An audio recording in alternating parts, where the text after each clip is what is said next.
All right, ladies. It's great to be here. For those of you who don't know me, my name is Rabbi Simcha Barnett, and we're going to be conducting a training tonight for the J Inspire mentors, right? For the trip of ladies coming back from the JWRP trip in Israel. So J Inspire, for those of you who don't know, is a division, is a project of Project Inspire, and we work. J Inspire works to our audience, or our market is the person we're trying to be Makayev. Project Inspire works with from people. J Inspire, our subsidiary, all the Kiruv programs we do, that's J Inspire.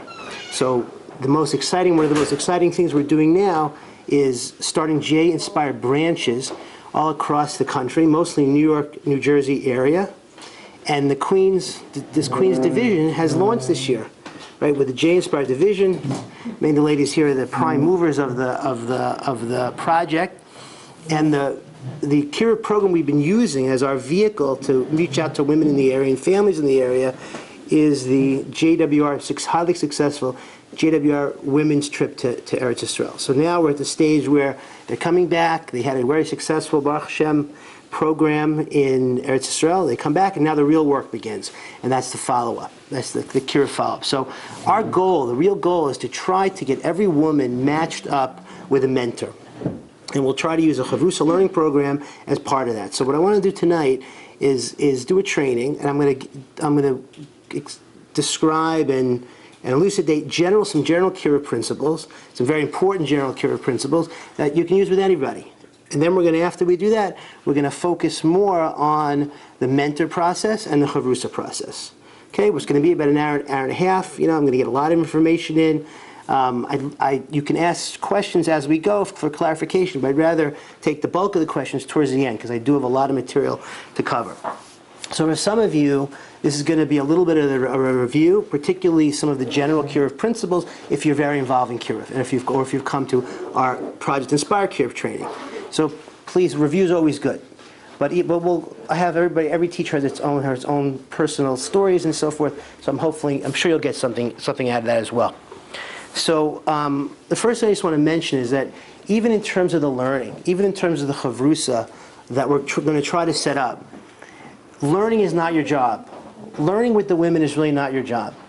The job is really to develop a strong relationship with the women and hopefully with their family as well, not just the women, the husbands and the family.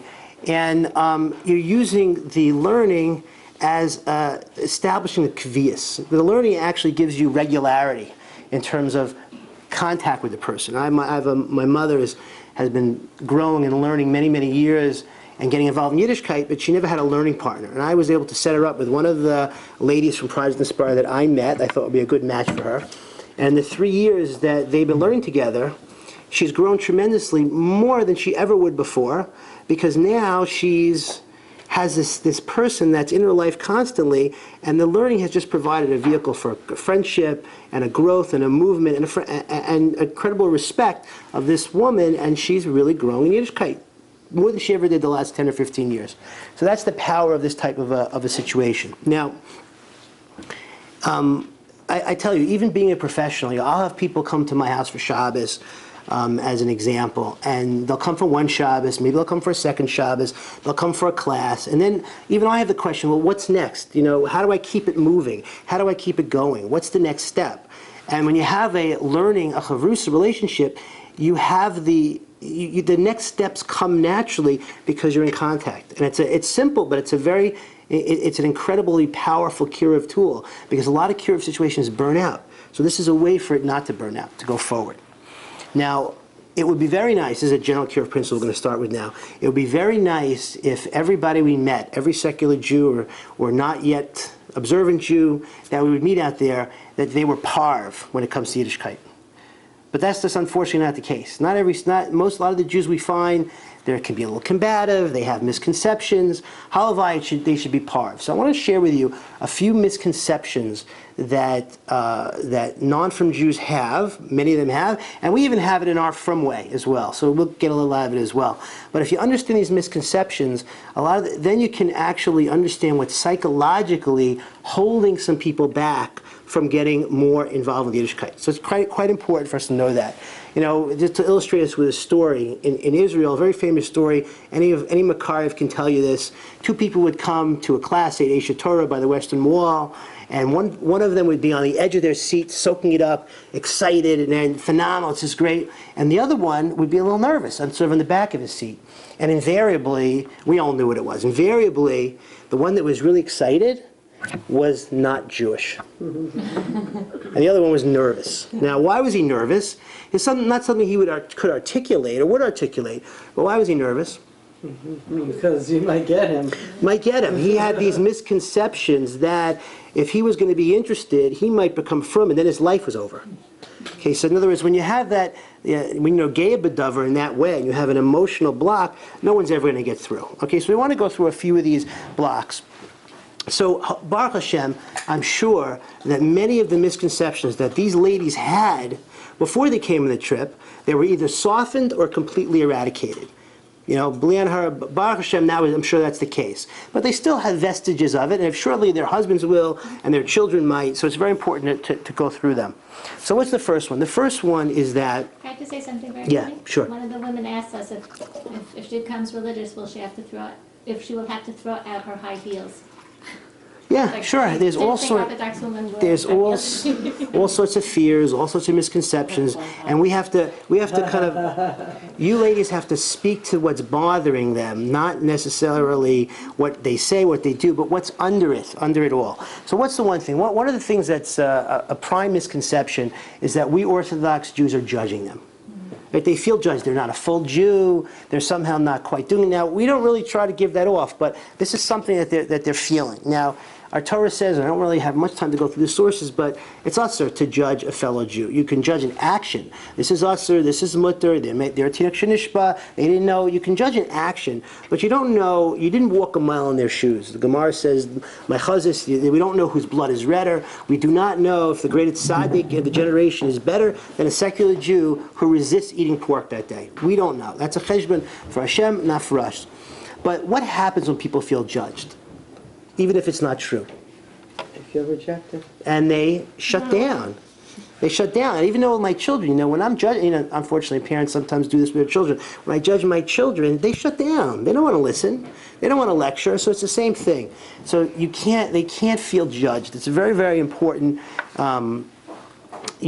idea. So I just want to say, so one of the practical points that comes out of this, and I set a lot of people up for Shabbos. I do Shabbaton, set people up quite a bit. So someone will come for Shabbos, and a lot of times frum people think that because they came over from my house for Shabbos, or because they came on a program, they're one of us now. Like they really want to be like us, want our way of life, and somehow are rethinking their own life. And I just want to tell you that's not really true. It's not true. Just because they came for Shabbos, and just because they went on a JWRP trip, does not mean they think their life's bad. Or they're not willing to admit it, at least at this point, right? I know when we get to know people, we see what's really going on in their lives. But we sometimes, people will say, and therefore you can say things like, say a woman talks about a bat mitzvah that her cousin's daughter just did, and it was as treif as can be, this bat mitzvah. And a frum person can maybe say, oh, that's such a shame. Nebuch, what? And you would thinking that they feel that way, that it's really not authentic. It's not true. It's not true. So you have to really be because that's judging them. They're saying anything you'll say that they're not really at that point where you thought they were with you, but they're not really fully there. You got to be very careful in casting any aspersion at their expression of Yiddishkeit. That's just an example. Right, but I've a lot of people don't realize this. I remember one woman, she was interviewing for the JWRP trip, and she asked someone about keeping kosher. Do you want to keep kosher? And the way she gave it over was as if it's the right thing to do. Now we know it's the right thing to do, but you can see they're not coming to the trip because they want to be frum, because they want to keep kosher. They want a wonderful experience and connect to their Jewish cultural identity. Right? So it's very important that we stay away from those type of things and be sensitive. Right? And I always say, whenever you are unsure, don't say it. If you're unsure of whether they'll be sensitive. Now, when you know someone is so bought in that they really do want to express themselves authentically, even if they're not holding their halakhically, okay, then you can speak to them in a little bit more open, and you're simpatico, so to speak. They share your viewpoint. We got to be careful not to jump ahead just because they've shown interest, just because they've even talked in spiritual terms. It takes a long time to get fully cooked, to get seasoned as a balas tshuva or bal tshuva. Okay, now, another corollary of this is whenever they say something Jewish, like about the bat mitzvah or something else they might have done, it's very important for us to validate that expression. Wow, so many people today aren't even getting bar bat mitzvah. Isn't that great that you wanted to do it, that your sister wanted to do it? You know, someone will tell you, I just got bat mitzvah at 35 in my, non-denominational reform movement class I went to, and they tell you what they did, and you're like, oh my gosh. But wow, that's so great that you at 30, you could be so many things. Look what you're doing. What Hashem must be getting such nachas from you. Okay, and that's how we validate and build them up. Now, what is the best way to really turn around this idea that they're feeling judged? The best way is to make a relationship with them.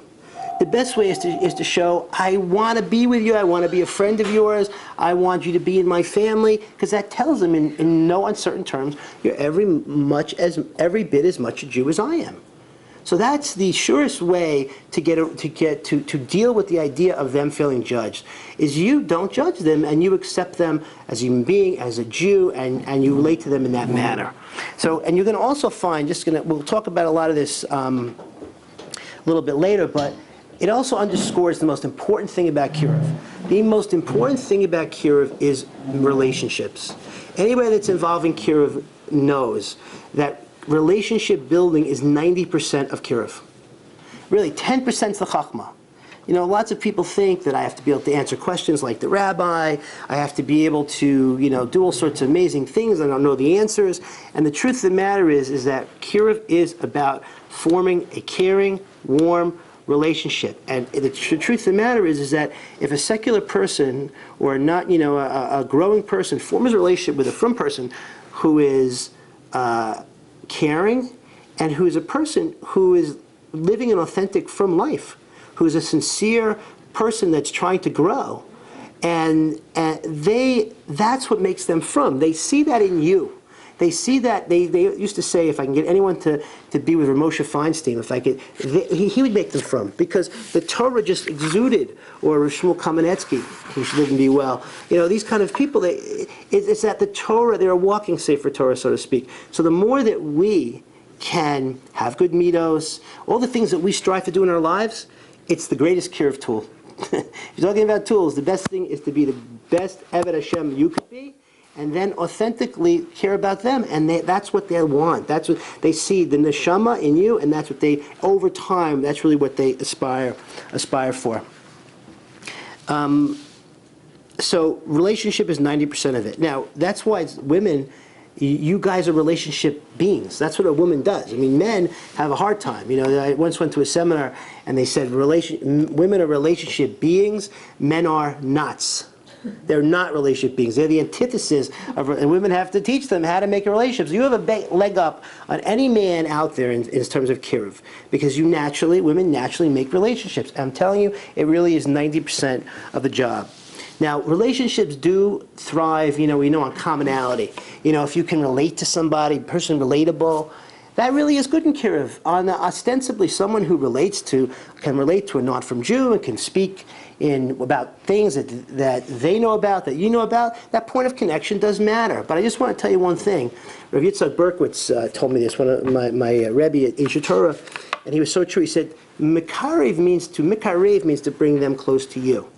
It doesn't mean you to go down to where they are. You know what I'm saying? And we have to be careful, because it's a balancing act. You have to be relatable, and you have to go to them, meet them where they are, so to speak, to be relatable. But you always have to remember, what they're really going to move towards is the idealism in you, is the holiness in us, is the thing which actually is a little over here, and you want them. So you don't ever want to compromise that for relatability. You hear that? So it's a fine line. I used to, when I was single, do I go to that quiet bar for a drink with this guy? Do I not like, that's a single cheshbon I had. But you have to, there really is a cheshbon. Sometimes you make a decision to do something. Other times you say, no, that's, but it's got to be in your mind. Relatability, but remember, mekarev, you want to bring them close to you. That in the end is what's going to work, and what's really best for them, what they're craving. Right, now let's go to the second misconception. So this second misconception is the most important one, really. And I'll tell you my own little story to illustrate this. I went to Israel about 20 years ago. 20 years ago I got to Israel. I was traveling around the world, bumped into Israel, bumped into the Discovery Program, which many of you probably heard about, the famous Discovery Program. And I went to this Discovery Program in the old city, and I was just blown away by this program. I'd never had a Havamina that there.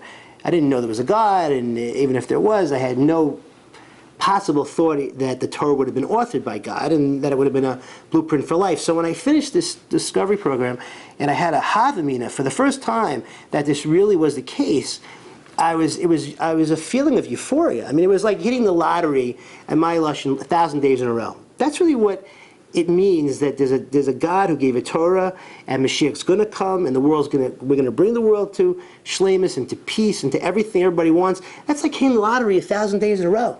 Better than that. But in our Lashon, hitting there one day you'd be on cloud 9. That's what it means that we have a Torah. Our Torah is emes, and it's the blueprint for the world's salvation. No less than that. And we, this little tiny people, rounded off to the nearest integer 0. We have the keys to that whole thing. We have the winning lottery ticket in our hand. That's unbelievable. So for 3 days I was kind of euphoric and walking on a cloud. And then all of a sudden, day 3 or day 4, I got depressed. So how could you get, even if you won the lottery, it would take more than 3 days to get depressed. It would take at least a month. So how is it that I was depressed after 3 days? And I thought about it, and I realized it doesn't make any sense. So I realized that what's going on is that below the surface, I'm thinking my life's over. Yeah, I won the lottery, but I'm not going to be able to do anything with the money that I just won. It's over. I can't eat what I want. I can't go out with who I want. I can't this, I can't that. Restriction, So my body was saying, go, get out of there, run. So I was depressed. And I realized, wow, your problem is that you just must not be in touch with the pleasures of Torah. Because it can't be that God would put me in this situation, giving me a lottery ticket and then killing me. It doesn't make sense. It's a stira. So I thought it must be that I'm not aware of the pleasure. It's sort of like a wine connoisseur. The first time you drink a glass of wine, you probably hated it. It wasn't good. It's an acquired taste. The deeper pleasures in life are acquired tastes. Okay? So really, that's what we have to show them. In other words, the subtle, the more deep, the spiritual pleasures in life, the pleasures that we live on, that is not as apparent to them off the bat. I always say to people, my beginner services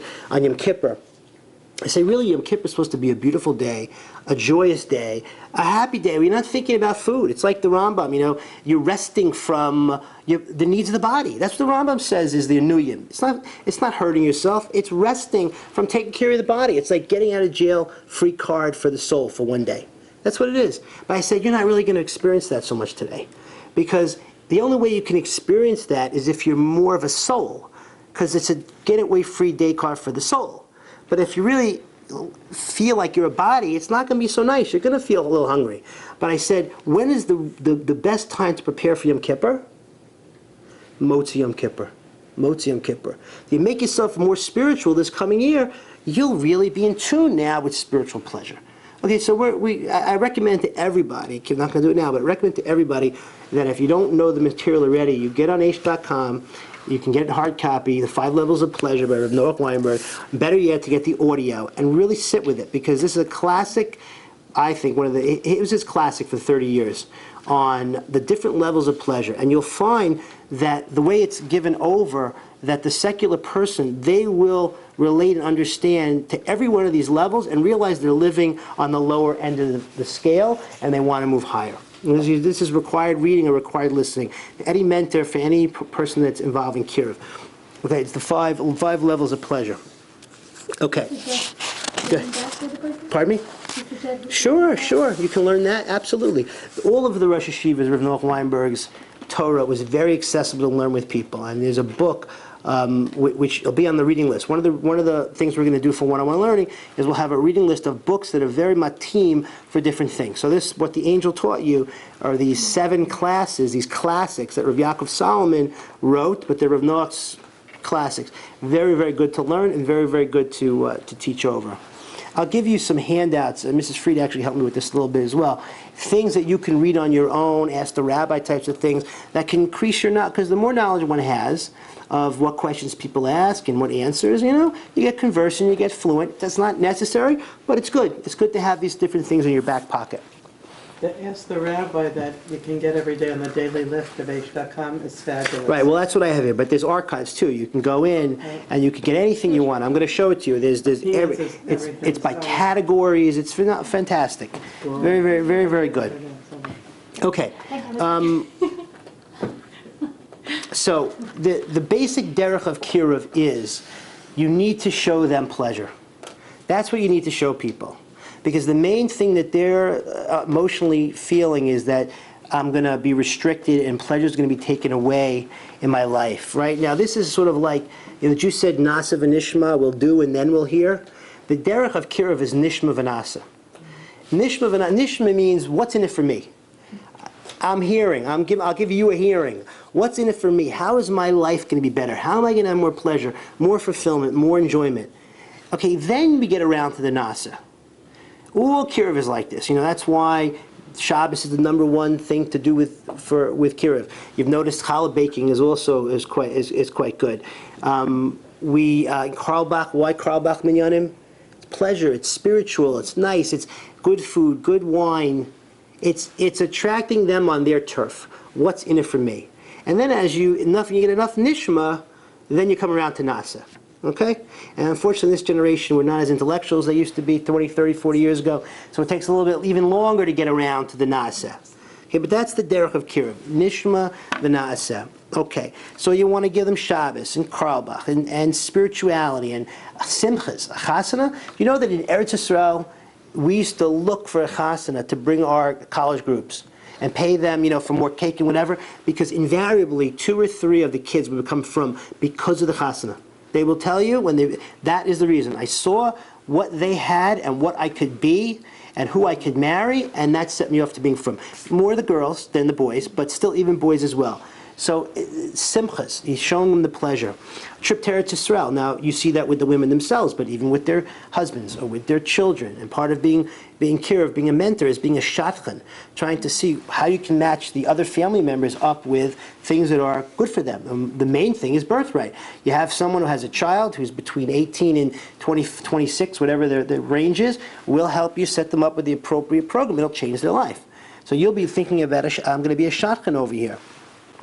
Show them the pleasure. And also Torah's Chaim. Torah's Chaim is relevant Torah that makes a difference. It's, again, this is what the Rosh Hashiva of Noach, what he specialized in, with Torah that was relevant and that made a difference in people's lives and that was accessible to them. And that's Torah's Chaim. And, living Torah. Instructions for living. That was the derech used, and that's very pleasurable, particularly to a lot of young Jews who aren't getting a lot of stimulation. There's one article I'm going to show you by Rabbi Blech that's on this week's H.com in the front about that Jews are less academic now than they had been. And he's worried about that.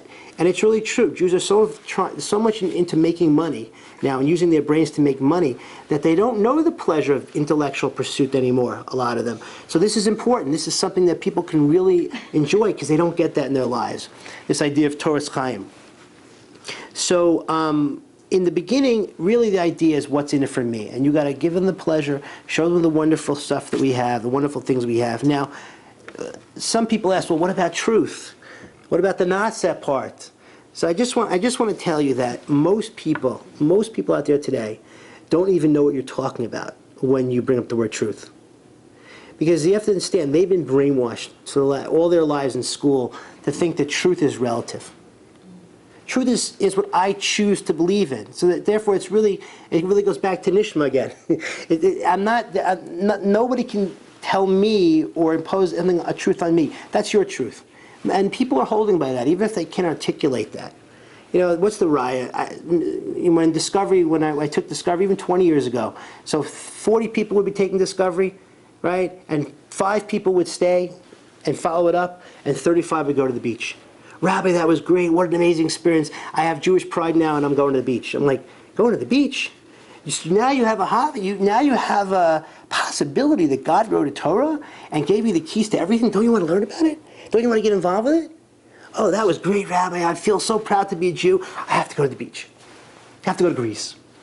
Right? So there's about 10% of the population, 10 to 15 maximum, that are truth seekers from the get-go. Now, people will come around to truth once you get to, they see it, they feel that there's something here, that it's not just, that everything, they're used to such a wash of things in their life that nothing really is resonating with them is true. But after a while, the Torah, after a while, the truth of this will come to them, and then it'll be a whole different ballgame. But initially, people are not drawn to truth. 10 or 15% are. So those 10 or 15% that are real truth seekers, real persistent, those you can gauge, and they want to be engaged on that level. And I'm telling you, you can assume not until they hit you over the head, that's what I want. As a matter of fact, even if they give you challenging questions, it's usually just throwing you off. They don't mean it. They couldn't care less about it. They'll talk about the Holocaust. They'll talk about, it's usually just, how do you know it's true? They don't even care about it. I'm telling you, they don't care about it. So what Rav Noah used to do, which was always great, when someone would give him a challenging question or something about truth or something about the Holocaust, and he was trying to see whether they really were bothered by it, he would tell him a joke. He would push him off with some type of a joke. They would say, why are women second-class citizens? And the rabbi would say, you'll think I'm crazy. He'll push him off. And they say, no, I really want to know. I really want to know why, blah, blah, blah, blah. And he'll push him off again. You don't want to know, right? And he'll go through 2 or 3 iterations. And finally, if they say, they bug them, right? Then they really want an answer. It's like a convert, right? The 3rd time, you let him in. But you just push him off a few times. So then Rashi would give the answer. And they say, that's the craziest thing I ever heard. He said, I told you would say it was crazy. In other words, what I always try to do is always, initially push it off, make a joke, don't take it so seriously. You'll find out whether they really want to address an issue or not. Most of the time I find these challenging issues from the get-go not. That's why even at Shabbos tables, a lot of times I would just steer away from a lot of these things, especially with men. Men like to argue. You just make a joke, move it around, say something. We'll get back to, in terms of question and answers, we'll get back to that in a moment. We'll get back to it. Okay. So let's do a practical derech of Kiruv from these first 2 misconceptions, okay? So that we touched on the first one. The first goal is building a relationship, right? You connect, you become friends, show care, concern. This is your foundation, and I'm telling you, you can't put too much time into laying this foundation. This is the most important thing that a person can do. Now, part of that is you can't have an agenda. I know ultimately we do have an agenda. Our agenda is we want them to come closer to Hashem's Torah. That is our agenda. But you really have to keep that and filter that through an agenda of, I want to help you. I want to share something with you. You cannot have them feel, they'll pick up in a second, if they think you're doing this for you, meaning that I want them to become from. Somehow it's sort of a notch on my belt, so to speak. And it's not so easy to do that because you do want them to move along, but you have to really try. And the little picture here, to really reach out to them as another human being, care for them, and maybe look at it like this. My job is to just give them free will that they never had before. They don't really have free will to get closer to Yiddishkeit. They had all these misconceptions and all these brainwashing. So I'm sharing them with my life, and I'm trying to give them, open up their field of free will. And I hope and I pray that they'll take it. That's a whole different, a little bit different kavanah, and it comes across, I think, much more authentic, and it's much more caring, and that's what you have to develop. Now, again, I still think women are probably better at not having the agenda than men are, but it's just something to very much keep in mind. You cannot have an agenda. It also takes off a little bit of the pressure, like, oh my gosh, I don't have to turn them around tomorrow. Absolutely. And that's also another thing, I'm glad you mentioned that, because that's another point, is that we never make anybody from, right? We never do. It's the Rabbanu Shalom and them. All we are is a shliach to try to do a shtadlus, to try to help them point in the direction that they can choose. I'm glad you mentioned it. It's a very important point. And so if you look at your job like that, right, it's not so as daunting, and it's not, and also it comes across much more natural, and it doesn't have an agenda. Very, very good. Very, very good. I want to make a comment about observance. Also, you do want to make suggestions to people as your relationship with them grows about things they can do and they can take on. Now, but again, it's all based on a strong relationship.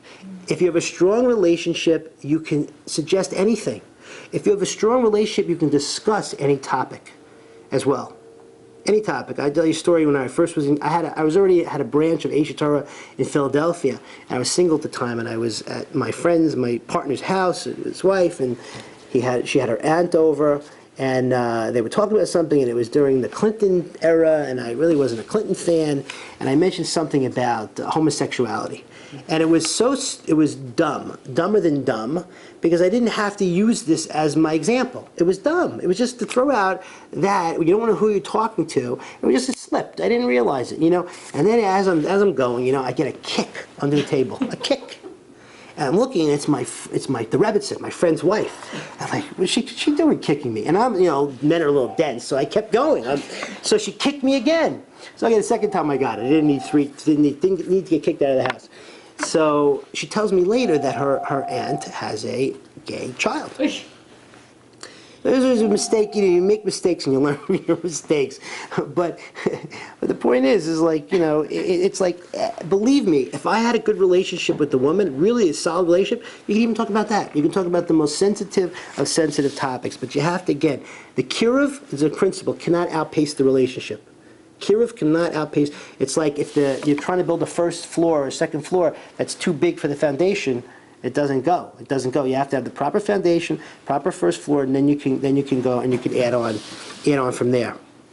Also, in terms of observance, sometimes we're shy about suggesting to people they take on something. And by the way, I think that's important lashon, by the way. I always say, have you ever considered X? Have you ever considered keeping kosher? Now, what that does, that turn of phrase, it's been very successful for me, because what it does is it puts it totally in their court, giving them tremendous respect. It's not saying do this. It's saying it's starting a dialogue, and they actually enjoy it. Have you ever considered? It's like you're giving them credence for being an intelligent, thinking, mature person, and it works wonders. So I always introduce, anytime I'm trying to get someone to go weiter, have you ever considered X? It's a beautiful way, and if they say no, it doesn't hurt your relationship in any way. So it's a very, very important thing. The other idea, and I had a bunch of people like this in Philly. I would teach them, and I thought, my great Torah is gonna, my own humility is gonna really move them. They're gonna become from. And then a couple of people were lagging. They were coming. They were scribbling notes everywhere, but they weren't moving forward in servants. And then I set them up at a balabus for dinner. On a Friday night program we did. And then all of a sudden, I heard the story that this guy is not eating pork now, and he's not listening to the radio in his car. Because the guy said to him, have you ever thought of, because he was on the way, he said, you ever thought of, doing something with kosher? Not the whole thing. But he said, well, what can I do? He says, well, maybe don't, just take one thing, like pork. He said, great, fine. Then he says, when you have to go to work, because I know you're a lawyer, you have to work on Saturday, but what about when you're in the car, don't listen to the radio? He said, fine. You know what, that was an amazing lesson for me, because you know what he did? He asked for the order. Everybody in sales knows that. He asked for the order. We assume sometimes because they're not doing something that they don't want to do it. It's not true. They're just sometimes ignorant of it, and they never thought about it. This fellow never thought about it. Never thought about it at all. The other thing I want to mention is that we have to have patience. We have to have patience, because we want people to come from like that. We love these stories. We always hear stories of a person, they went on the trip, or they went to a class, and and then they went to Neve to learn, right? Or they, the incredible success story, the home run story. And we always think when we're in Kiruv, well, I really want that to happen to me, right? You want to hit the home run. We don't want to just have a situation for 10 years where we want to hit the home run. We have to be we have to be patient, and we have to trust in the HaKadosh Baruch Hu. 3 people I was working with in Philadelphia when I was there, I was frustrated, ready to give up. I left, they all became from, and very from. Some of them are in working for the cloud now. Really amazing, amazing people.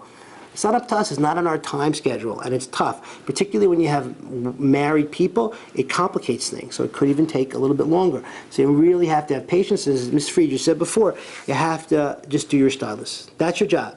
Not to get them from, is to do your stylus. Okay. Now, so what can you do? Some of the things you can do for the relationship. Now, you can make periodic calls to them apart from the learning, right? Check in. How you doing before Shabbos? That's what happened with my mother and this woman that I set her up with. Is that they became friends and they check in. They treat each other on that level, and they probably talk to each other more outside the learning now than they do inside the learning, which is great. Which is exactly, you might think, oh, that's bad because they're not learning as much anymore. No, that's good because they're building a relationship. My mother turns to her for advice. Should I do X? Should I do Y? That she's considering. Not to me. She'll say, it's Yom Kippur. What can I take on? And it's all because of this relationship. Meet me for coffee to schmooze. These are things I'm just going to run through it very quickly, though. Periodic invites for Shabbos, Chol Hamoed Sukkos, Hanukkah. You all know this. Holiday gifts. Project Inspire made it very easy with these easy outreach gifts. But something before Hanukkah, a little gift book, something, maybe a birthday. So we don't deal with birthdays so much in our world. They're very into birthdays. Right? So you have a perfect opportunity. You have a perfect opportunity to give them something that you think would really hit the spot on their birthday. Now, one other thing, sending out periodic articles or videos. This is very, very effective over time. And I brought a couple with me. I just want to show you. You can do your own, whatever. But I saw just today, Endangered Jewish Genius with Einstein on the top, H.com. Now, this is a great article to send to somebody. It's on a total contemporary topic about this whole Jewish brain drain, and that they're based on a study that was done, I think, by a non-Jew. So it's very interesting. Now, even better if it wasn't in H.com. If it was from the Wall Street Journal or from the New York Times, they're very makshiv, any type of secular publication. But okay, this is good. Rabbi Blech talks about, really it talked about it from a very contemporary point of view and puts the Jewish twist. So it's a beautiful, beautiful thing. And I even looked up, he had another one a couple of weeks ago, Les Miserables in the Bible. I mean, this is great. They've all been to the show. They all know Les Mis. I mean, to have this, and he brought up a very interesting point about it. So this would be something good to show. A lot of people who like science, I have this great article about, the multiverse. It's called, this was a very cool thing, which for the first time in my life it said, our universe is perfectly tailored for life. That may be the work of God or the result of our universe being one of many. I never saw in a science article my entire life they gave the possibility that there would be a God as a premise. And they actually say it's this or this theory. To me, that was a major breakthrough. So someone interested in science would love an article like this from the Discover magazine. Now, just rules about giving out an article or video. These Charlie Harari videos, as an example, they're unbelievable. And we know one good video, really, truthfully, one good video is worth, really about 100 articles. You notice that in the learning series that some of you have seen that we'll get to in a bit, I put 2 videos in here, featured videos in the series, because I know they listen to 1 or 2 videos, you get addicted to them, and you can really move tremendously. So this is the way to do it. When you send a video, when you send an email, never send a chain to many people. Now, if it's your group, that's a little different, because then they know, it's from Tova, and I can send out to 12, and they're all my friends. That's fine. But usually in Kiruv, if you're sending it to a person, it's got to be personalized. It can't be part of a, thing. It wants to be personalized. Dear Jane, really thought you would like this. Sarah, P.S., please tell me what you thought. Very important to say that, because you want a dialogue. You want to dialogue with them. Now, never inundate. Some people think, it's like my kids, 1 jelly bean is good, 5 pounds is better. 1 article is good, 50 is better. No, 50 is not better. When there's a guy who sends you 50 articles, that's the guy you don't open, you spam it, right? You spam it. Exactly. So my rule of thumb is you don't send more than 2 a month, 1 every other week, unless you know that this person really either wants more articles or videos because they told you, or they like a particular topic tremendously. Stuff on Israel, so you have to also watch Israel in the news. That's also something that's something they might like as well. Donate a day, make it personal, ask for feedback. But over time, this really creates a worldview for people. And then, by the bottom line, if they go on this H.com thing, and Rabbi Blech, he's got 50 articles on there that are amazing. They'll go to one, and they'll see, and they're like, wow, they'll become an H.com groupie, and many people become from, and then they do your work for you. Then your work is done as a chavrusa, and you have them flying on H.com articles. Like, look what I saw on the bottom of the article from Rabbi Blech this week. It said, "The Hitchhiker's Guide to God." That's a cool title. Hitchhiker's Guide to God. I would look at that. The Jewish Haiku, and The Kabbalistic Life of Pi. Those are cool titles. Those are things that any secular person would take a look at. So you're a gold mine. You give them one good article they like. Now, if you could also give them, there's some good Parsha things every week that are really good, and like Rabbi Simcha Barnett, from the GWRP, her husband's a genius, and he's got some very interesting Parsha stuff. So I love him. So I send one or two out, and if a person gets hooked on one of those, you'll say, "Hey, Jane, he writes every week." "Really? He does? How can I get it?"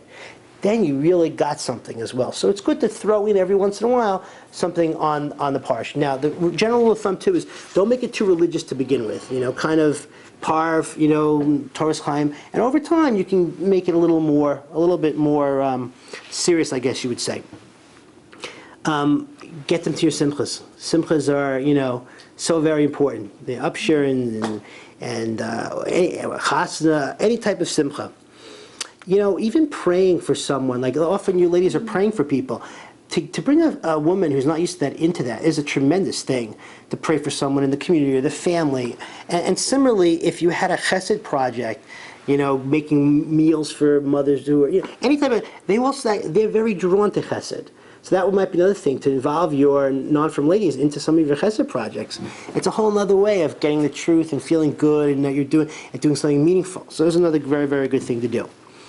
Okay, you need to try to be a shadchan, as I mentioned before, building relationships to her husband, her kid. Now, obviously, it'd be great if your husband, if he's the type, or you can get the husband to do this, to try to make a kesher with with the wife. I mean, that would be the dream of all of us, right? You have two people learning, and two mentor relationships, not just one. So the extent that you can do that, you can get your husbands to tithe, give a tenth to Kiruv, as Moshe Feinstein said we ought to do. Great, but I'll leave that to you. The truth of the matter is also, keep in your mind, we can always make a one-on-one learning program for men. We can start that. If the men, see the curriculum, and see the women and getting something, how would you like to learn? Honey, we'll get you, and we'll handpick, we'll get a frying burger, and he'll go and grab it, all the men, and we'll learn with them. That would be such a success if we could generate a men's learning program from, your interaction with the women. Your local Kiruv organizations, in town here. You should know, maybe I can match this guy up with the rabbi, or with a frying burger, or he has questions. You should be thinking about that. Who can I, be shadchan? Who can I make the shidduch with in the community? NCSY or other local organizations for the kids? I don't know what you have here, but you have to know the resources. Who's around? Who's the go-to person? The truth is, we should have this up on the. We have a internal website. We'll have a Queens division. We should put all that on this internal blog, so anybody in the group will know right away without having to go, reinvent the wheel every time. So we'll work on that.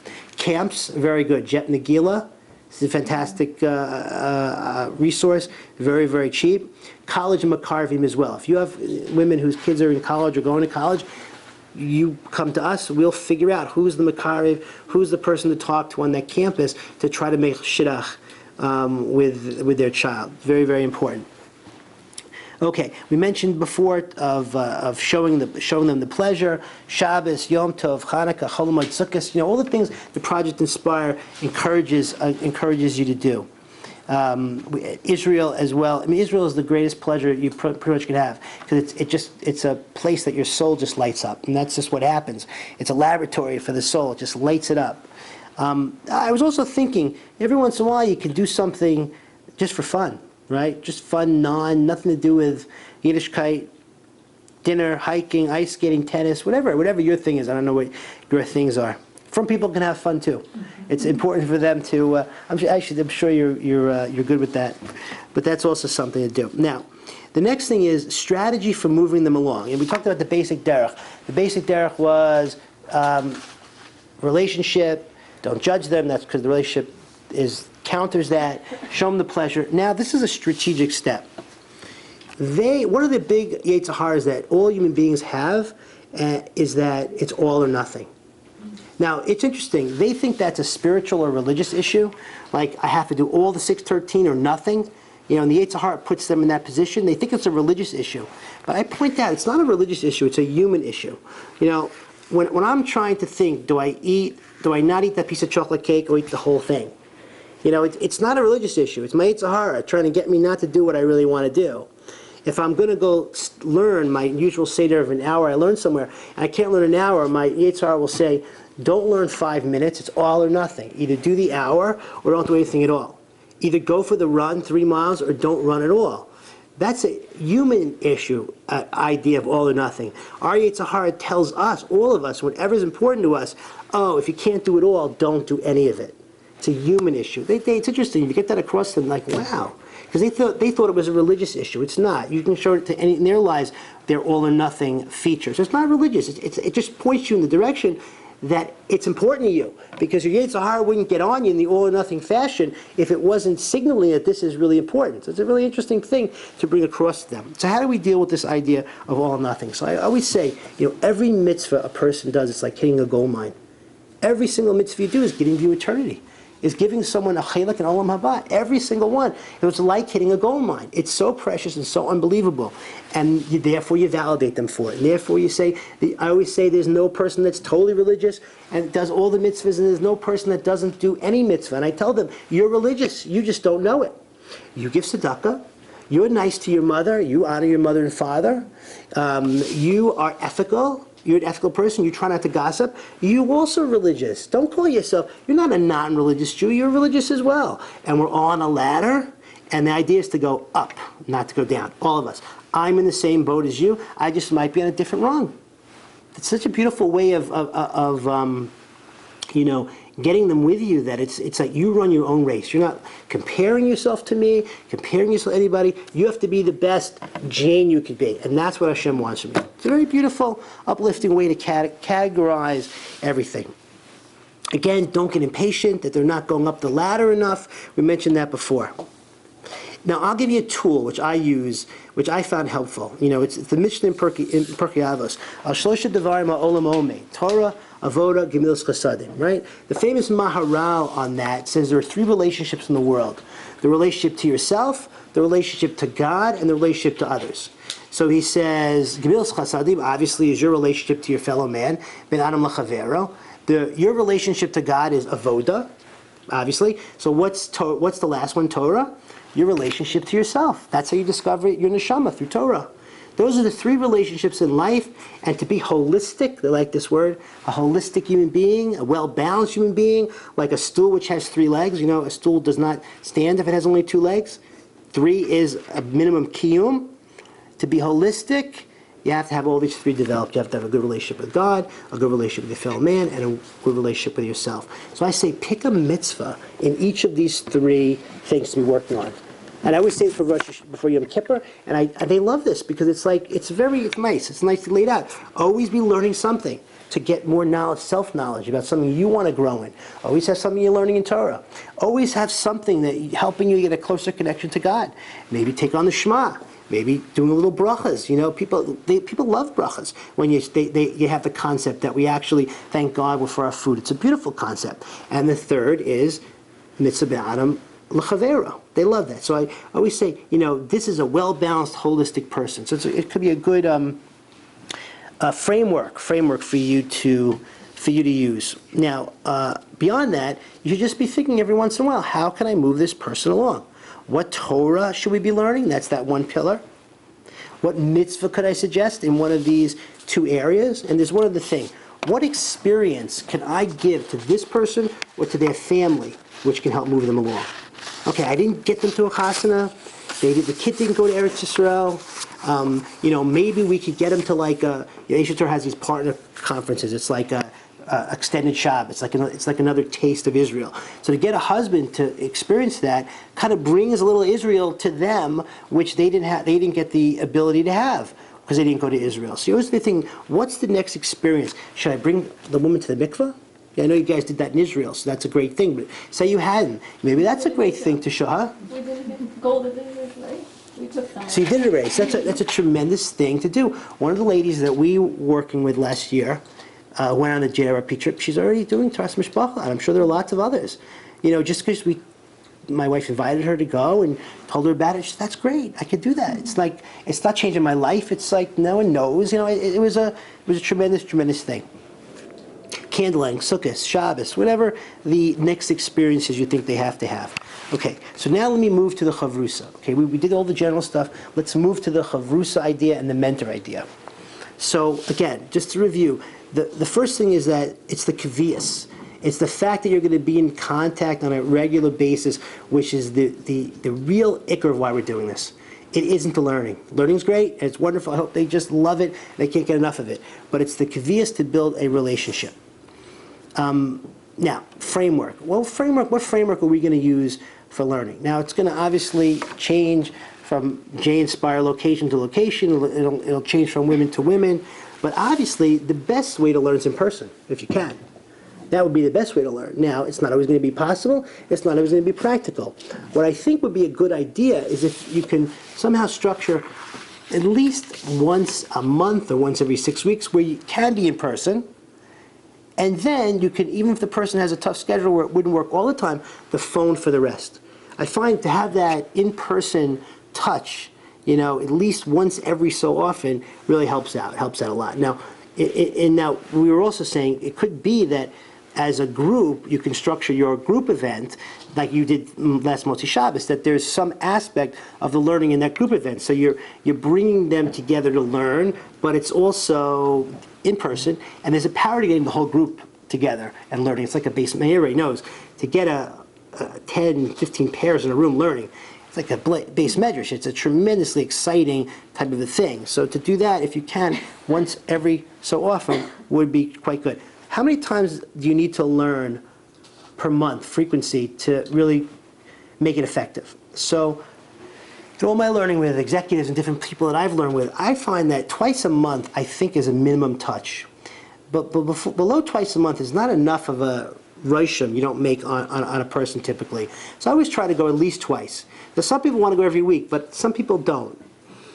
But I guess the way I would phrase it to my chavrusa is I said, look, I think we'd like to get together twice so we can get something out of it. Less than twice is not going to really work for either of us. And you owe it to yourself to do it twice. How are we going to make it that we meet twice a month?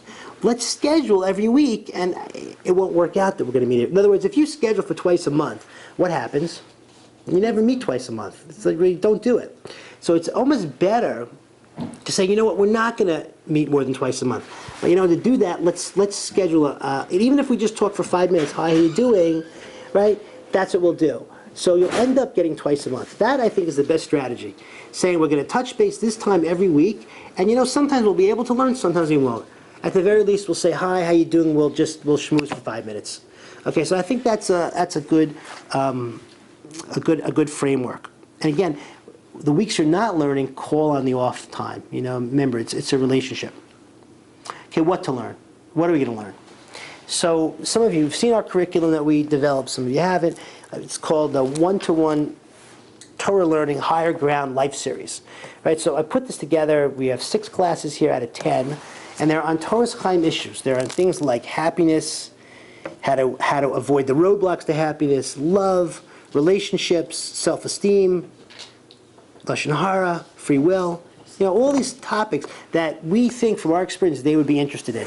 And the reason why we put it together is, first of all, it's professional, it looks really nice, they look, wow, we're part of a national program, and right, it's kind of spiffy, right? So they like that. It's very well received. It's well received, and so far so good. And it gives the mentors something to do so they don't feel like, what am I going to do, what am I going to do? It's a good starting point. It's a jump-off point. Not the end of the be-all and end-all, but it's a good jumping point. And it seems to, so far so good. Now, in addition to that, please feel free. on any learning go off the page. The learning is just, again, a jump-off point. Some of the best learning you'll do is when you don't do any of the learning. An issue comes up, you talk about, we do this all the time with people. You talk about this issue in their life, and they did more learning in this issue than the curriculum. So don't think, see, women are much more intuitive about this. Men are like, I got to get through they ask 4 questions, I got to get through the questions, I got to learn this. That's not it. You go with the flow, and your best learning is done often offline. Okay, offline.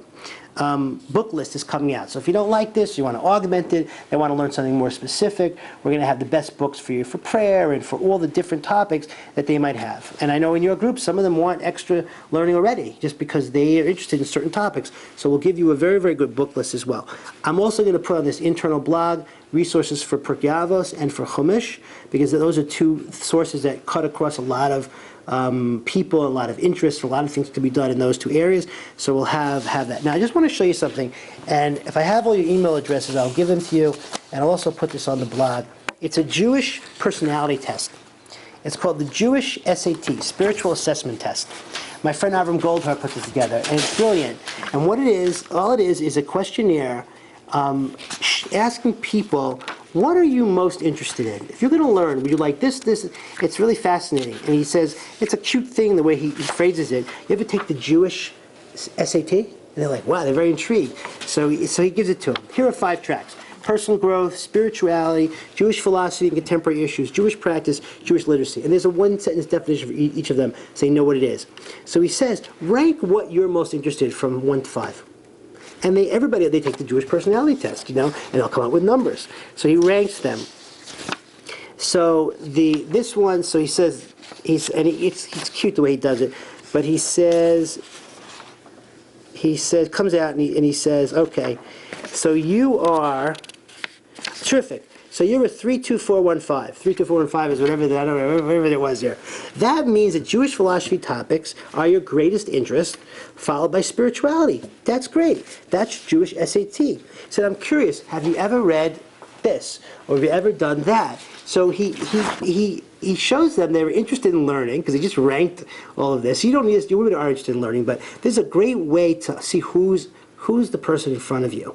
Because if you're I'm philosophical, so I like to learn with people who are philosophical. If I'm with someone who's not philosophical, who's practical, or who wants Jewish literacy, the big picture, I need to know that. So if you went with your ladies, got them through this fun spiritual SAT, you're going to know exactly what is going to hit the mark with them. Do I learn philosophy, or do I learn ethics, or learn Pirkei Avos? Because that's where they're interested. They're interested in making a difference. Is this person a doer? Do they want more practical stuff? Is this person a thinker? Is this person want like Kabbalah light because they're more spiritual? You don't always know that. It makes you think we're all those things. Huh? I'm not a philosophical person. No, so you have your own SAT. You'll have your own SAT. So you'll take it. That's how you get shut up.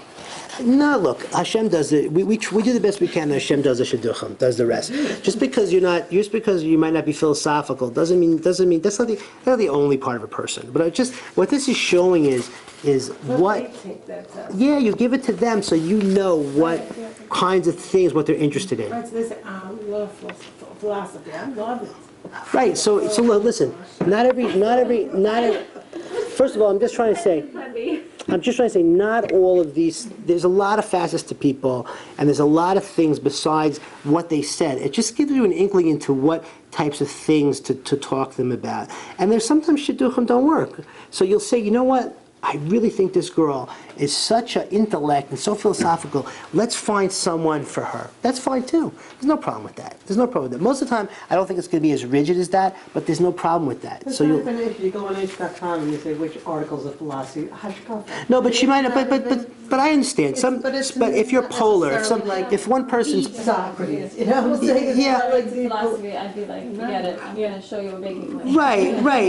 Right. So again. Don't worry. We can make another shidduch. I mean, not every shidduch it works. Yeah, no problem. Good picture, but there are, some chalusa. It doesn't always work. Right, and that, and so that. Kill the switch. But something that that's something we'll tell them and we'll tell you. So it's okay. That's okay. We know that's going to happen. That shouldn't worry anybody. But within the within the normalcy range, just know what their hot buttons are. That's really what the idea was. I think it's a very good thing for anybody learning with someone to know who's this person in front of you. So you try to tailor it that way. Okay. So we're going to have this, again, I'll give you your email. We're going to have this up in box.net. You have all this information. You'll be able to come and get it. You don't have to rely on us. You'll be able to do it yourself. Okay, a couple more guidelines, and then we'll ask, and then we'll have clear questions. You're not presenting yourself as a professional teacher. No, don't get nervous about that. You're learning together. You're sharing what you know, and it'll be a discovery process. That's the way it goes. You're sharing it together. You don't need all the answers. And as a matter of fact, when they say something, you say, you know what? One of the reasons I love doing this is because I grew up from, and we never asked some of these questions because it was just part of what we did. So it's so refreshing to hear these questions, and I'm so excited. I want to learn. I don't know that. Don't feel embarrassed you don't know something. It's a built-in opportunity for another learning session. It really is. You're not knowing something and say, you know what, like men do, I'll look it up and get back to you. I was always wondering which sefer they used to look it up. There's that look it up sefer. I'll look it up, I'll get back to you. So it's a great opportunity for another idea in a session of learning. It also makes them feel good, makes them feel validated, and it's honest. You're being honest with them. Don't ever feel bad about not knowing something. You don't need to do everything. Try to validate their points of view. Really try to validate their points of view and contributions the best way you can. Even if it's something that you didn't agree with, but you say, I understand how you could see it that way, or how you could have developed that understanding. Try to validate where they're coming from. Also, you don't have to be the defender of the faith. Mm-hmm. If someone again has a challenging question, you say, that's very interesting, I'll think about it. Or if you have a mahalik, fine, but don't feel you have to go back and forth. Don't feel you have to make a defense. That usually comes out of insecurity. It's fine. Like I said before, you can make a joke, you can give a little mushal, and then say, you know what, I'm going to look for a really good article or for someone who knows more about this than I do to give you a proper answer. Your question deserves a proper answer. And that also is an extremely validating approach. Now, again, questions are not always questions. They really aren't. If someone throws out one of these, the women are second-class citizens, or the Holocaust, how can you believe in God after the Holocaust? Most of the time, they're really not legitimate questions. And again, avoid it, it is tough what just happened in Connecticut, and but don't go into a philosophical discussion, because also, philosophy doesn't usually move people, even philosophical people. You notice that? Philosophy doesn't move people. It's too brainy, it doesn't go from the head into the heart, philosophy alone. So to get into intellectual conversations, I'm telling you, it's typically not productive. And then they feel judged, like we talked about before. Again, there is a time and place. I'm incredibly philosophical, incredibly intellectual, and a debater. So I can't claim that I don't get into debates. I do. But the issue is to get at them at the right time, where it's going to make a difference. That's what you want. Get to the point where the bowling, I put it like this, they're like bowling pins scattered on the alley. Your job is to put them up in the rack. And when they're in the rack, then you take the ball and you could knock the pins down with the intellectual or whatever argument's going to do it, the Makav Patish, the Nasa step. But it takes a long time to get those pins, which are confused and scattered, up in a row, in a rack. And that's what the goal of most of this is. Okay, controversial issues, push them off into the future. I'll give you an example. When somebody asks me about the Holocaust or whatever, one of my push-off moves is that I said, it's a very complex question. It's very important. It shows you're really sensitive. But I said, I want to give you an analogy to just think about. And you've probably heard this before. As you go and you're from Africa and you come in to this place and you see these people attacking this guy with knives on a table. He's out cold and they're ripping him up, right? And that's an operating theater. Right? To one person who doesn't understand what's going on, it looks like a murder. It looks like they're murdering the poor guy. With a little context or understanding, it's an operation to save his life.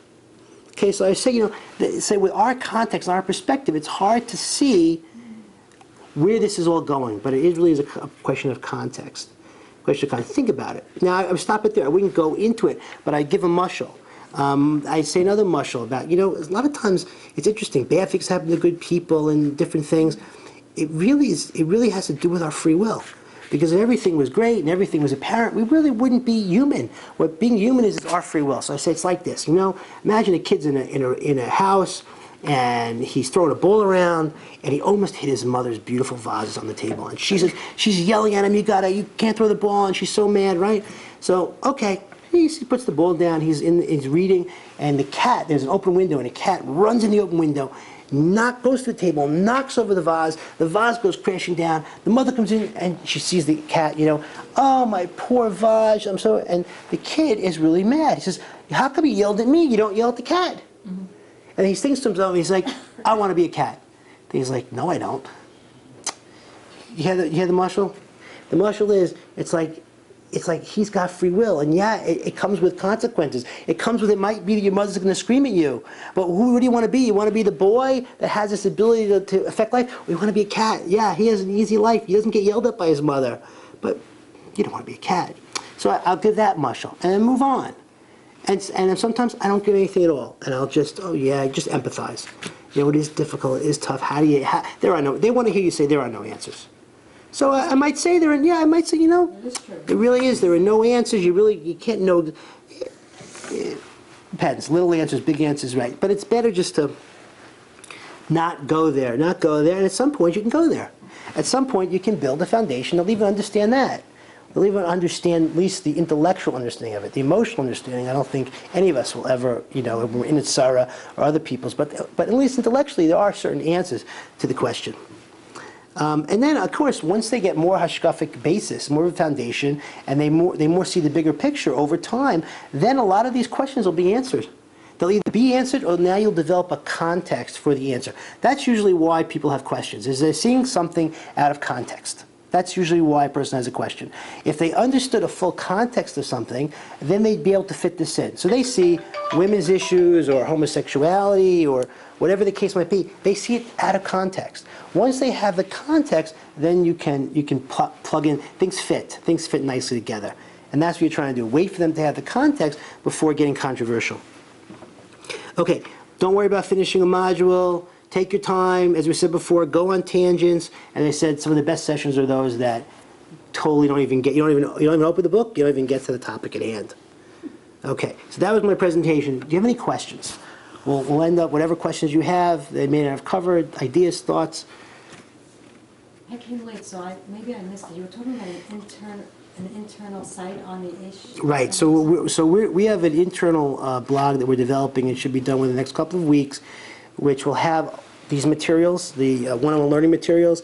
It'll have resources on the site as well. I did want to show you one other thing. Thank you, very good. I'm glad you asked. I have Ask the Rabbi site. These are things you can do on h.com. Tremendous things. They have life cycle, Torah, interpersonal issues, all kinds, God and spirituality, mitzvot. Any question you have or they're interested in, you can get from the Ask the Rabbi. Probably the easiest way to do it. There's also another website here called, and we'll put all this information up on our box.net. There's a website called Simple to Remember. Did anybody ever see Simple to Remember? I sent you to Simple to Remember. Simple to Remember is a great website, and they have also tremendous articles, because they're a creator in the world. A rational approach to Torah's divine origin. Pardon me? Videos also. Yes, but these just give you topics. Will your grandchildren be Jews? Touching before marriage. Why do people hate the Jews? Different sects of Judaism. Intermarriage. Why not? Why don't Jews believe in Jesus? Difference between Judaism and Islam. All these things are things which people are interested in, and it'll give you more understanding. It'll fill up. SimpleToRemember.com. And I will put this on the website, so we'll get your email address. Please give me. Well, I don't know, but it's excellent. It's excellent. I sent one of my partners in Torah. It's excellent. Rabbi Tatz's lecture. She Rabbi watched it Tatz, twice. excellent. She was blown away. And then and that's also helpful. You get someone to see hit a video of a Rabbi Tatz or one of the great. That's also can represent Heller. It can move them ahead so much. Or.edu. That's the Or Sameach website. It's also phenomenal. Or.edu, and they have. Maybe we should reduce that. But I'm going to give them to you, so don't worry about it. But it's ohr.edu. But they have, God and rest, God bless you, sneezing, God's image, God's appearance. They have their own Ask the Rabbi. And so, in other words, with these things, you should have so much. Huh? Torah Anytime. Oh, and Torah Anytime. Yeah, Torah Anytime, right. They have anything you'd want. So there's so much out there. Just to take a little bite size at a time, believe me, it's not rocket science. The Jewish people are so bright that really there aren't. And you'll find there's no new questions under the sun. There really aren't.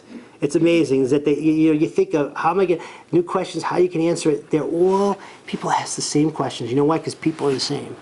They have the same issues, the same problems. Our society is the same one they're living in. So they all ask you the same general questions. They have a little knate here and there on the question, but it's like, I don't remember the last time I heard a new question.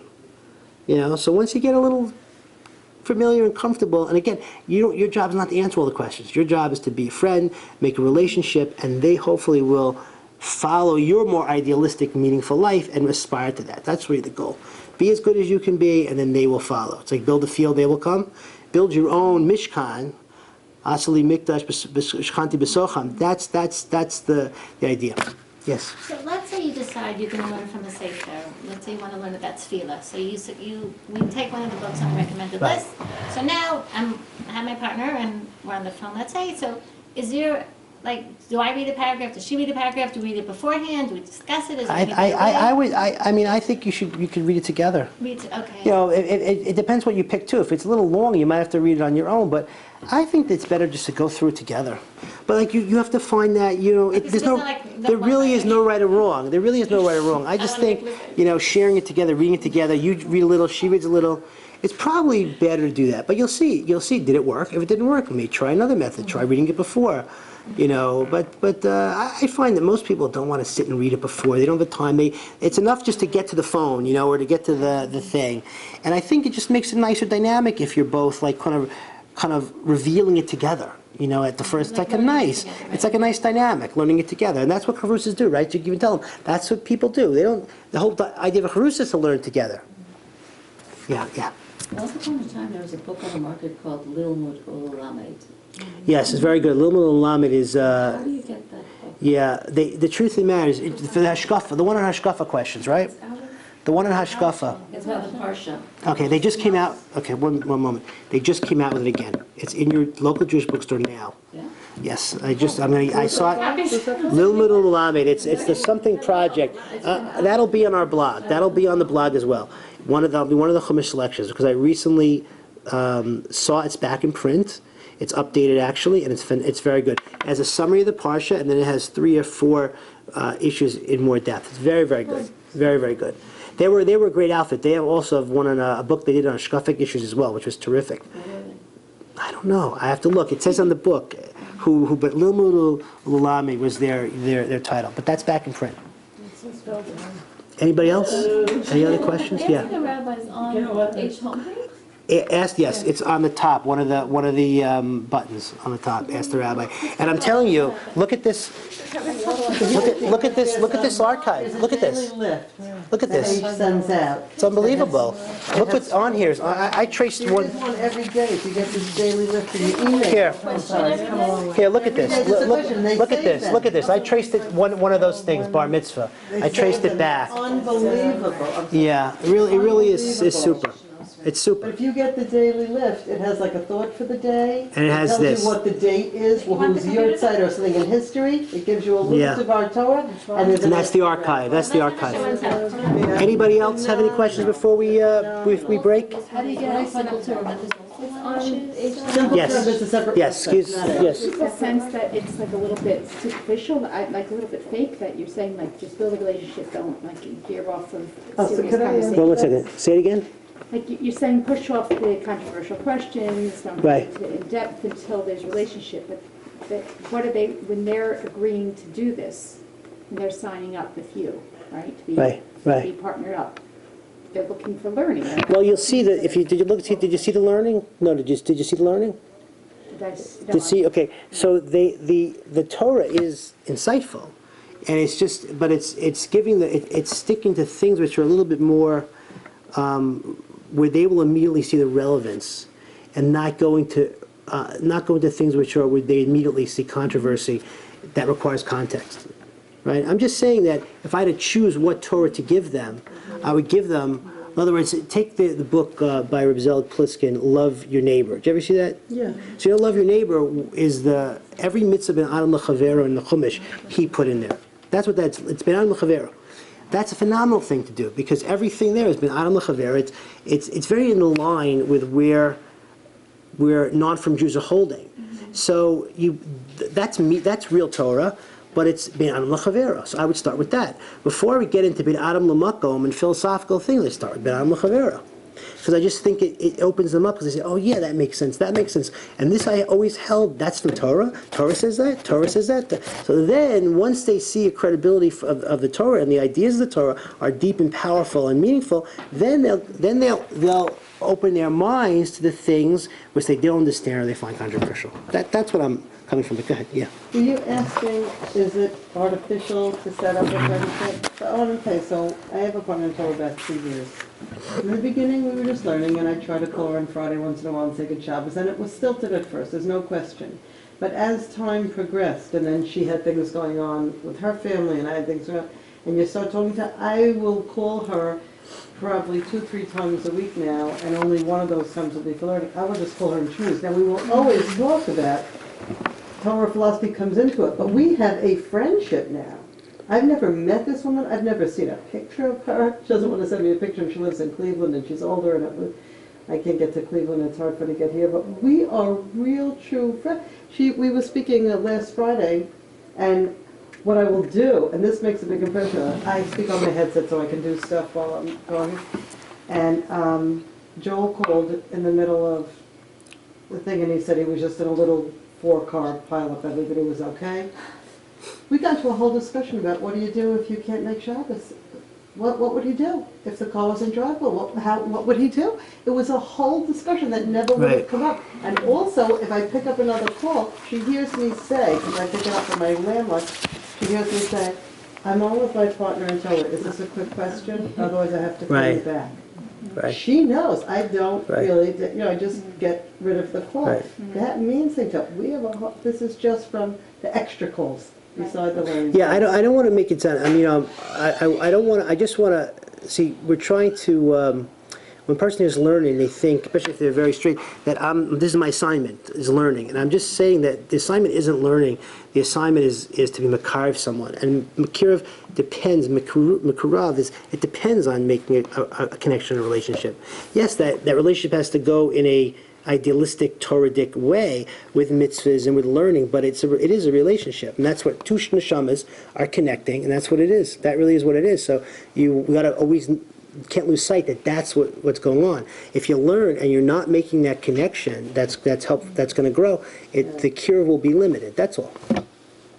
I think, I mean, I don't know if this is the mission of what's going on here, but I think it's deeper than that. I think that our job in this time in history when we live in is to come closer with each other as Jews, as a family. So if they get from or not get from my perspective, I don't even think it really matters. Just the fact that we can get along with each other, them and their Reform whatever, and us and our Orthodox whatever.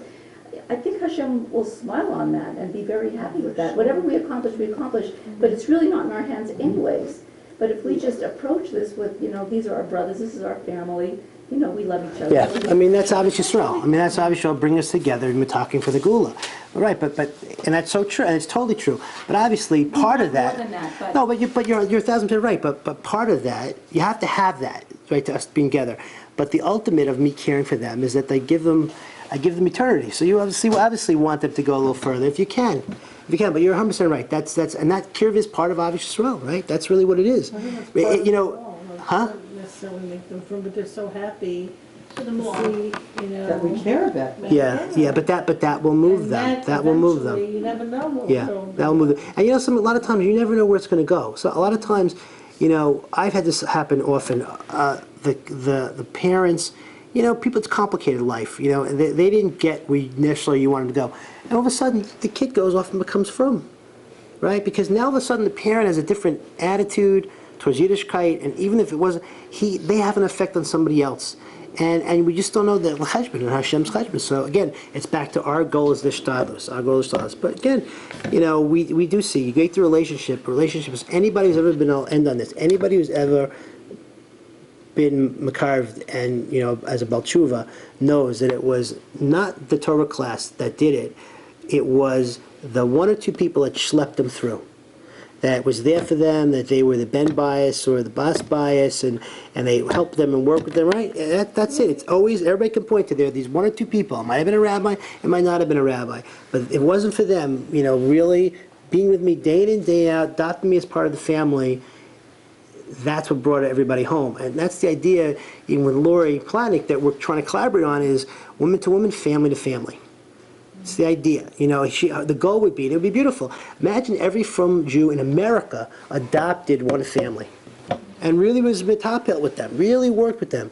I mean, the whole world would change. So we, in our own small way, are trying to, put our feet in the water on that process. Okay, great. Yeah, good. Any suggestions on how to, if you get partnered up with people that are different ages and different situations, how do you, I guess the idea is that you try, you try to make a connection, and you try to find some commonality. And just because someone's older or younger doesn't mean you can't work with them. And again, as you said before, sometimes we might, feel this isn't a shidduch, it is a shidduch, because obviously the closer in age and the more similarity, okay. But you'll see, you try to make a work on the commonality, and you make a meeting of the minds, and sometimes it might be over the learning. It might be just that you really sync on the learning part, and that's going to override even the differences in background or whatever. And again, sometimes it isn't a shidduch, and we'll change it that there is a shidduch.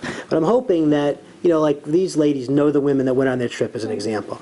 So they're looking, they're not just, they're trying to, okay, I think this woman would be good with this one. I'm sure they didn't pick it just because, you speak Spanish, right? There's a woman that speaks Spanish. Okay, so that's one area of commonality, right? It makes sense. But so they're using a little bit of seichel, right, to try to do it. But again, I've often found Hashem runs the world. I do a lot of these Shabbatons, and we used to go crazy trying to get the right host for these kids, the exact interests and this and that, and we drove ourselves absolutely crazy. And then there were Shabbatons we just house ding ding 3, 4, 5, 6, 7, 8, and it went 1,000 times better than when we went crazy, because Hashem does run the world. So they're doing his stylist to make sure the matches work. Hashem will do the rest, and then we have to switch things around. We'll do that too. It's okay. Okay, ladies, thank you so much. Thank you very much.